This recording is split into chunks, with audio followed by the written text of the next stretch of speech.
Maganda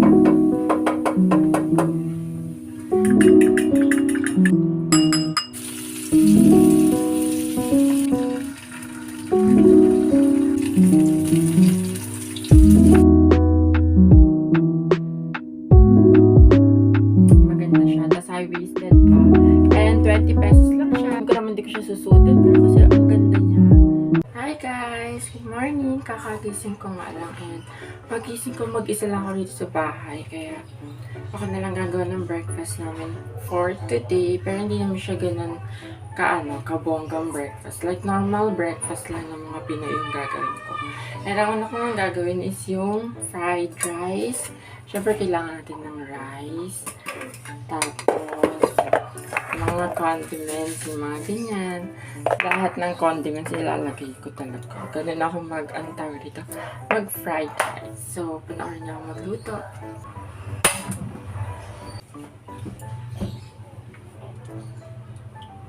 Tapos ito yung garlic namin kagabi. Naginanan-ginanan ni mama. Ano ba? Yan.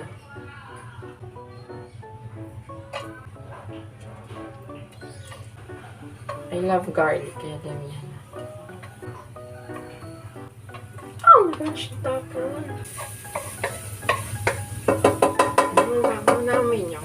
After the garlic, let's put the rice. Yung rice. Golden brown pala natin siya muna. Yun ang sabi, hindi naman ako cook or hindi naman ako madalas magluto. Kaya nakakalimutan ko yung mga ganung bagay. So, hindi muna natin lalagay yung rice until na mag-golden brown.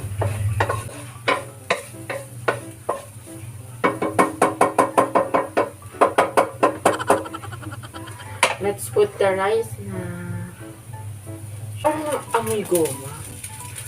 Ang messy ko, natatapon ko siya. And lilinisan ko naman, diba? Oh my gosh.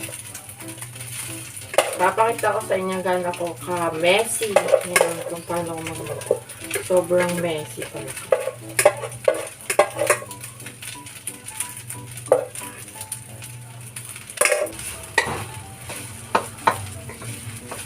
Basta halo-halo ka naman yan. After na, lalagay na tayo ng ito yung magic syrup. Tingnan niyo lahat ilalagay ko. Yung tigas. Hindi ko alam kung healthy ba yung gano'n. Pero ang sarap kasi. Okay dahil. Tapos halo-halo ulit.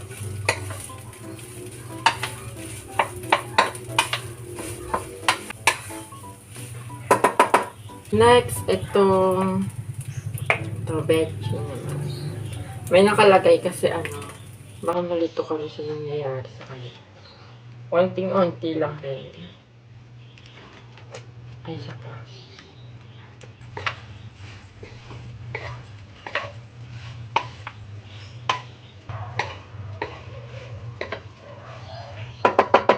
Then, na natin lalagay yung salt and pepper. Ito si salt and ito si pepper. Nagkaaway sila ngayon kasi bakit daw ang alat ni salt sa tuwing kinakain siya. Char. Ito yung pepper. Tikis naman ito mga lagayan ito.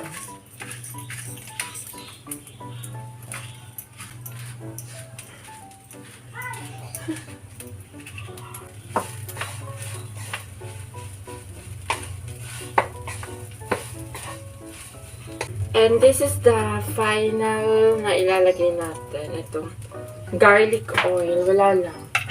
Lagyan lang natin siya nito para umanghang siya. Masarap kasi yung food kapag spicy siya, diba? Kaya onti lang rin yung oil na nilagay ko kanina. Kasi dahil nga dito, ang init, nakakahagal tong magluto.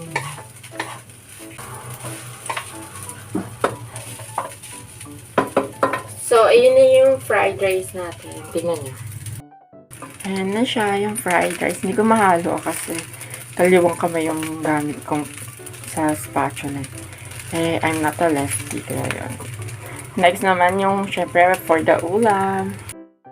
Look how messy I cook. See, ang messy ko. But it's okay kasi lilinisin ko naman siya, di ba?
Siya ganun karami, pero kasi yung quality ng mga nabili ko, ang gaganda talaga. Tapos, sobrang mura pa. O, diba? Kaya yun, gusto ko magkaroon ng ukay-ukay haul for today.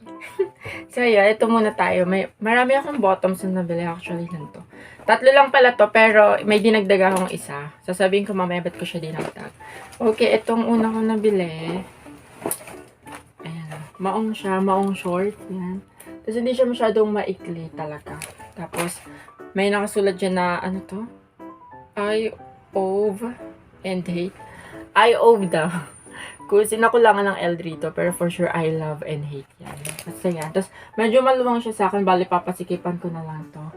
Tsaka, ano lang siya, 25 pesos. Kaya binili ko na, sayang din eh. And next naman, ito. Oh, diba? Ang cute niya.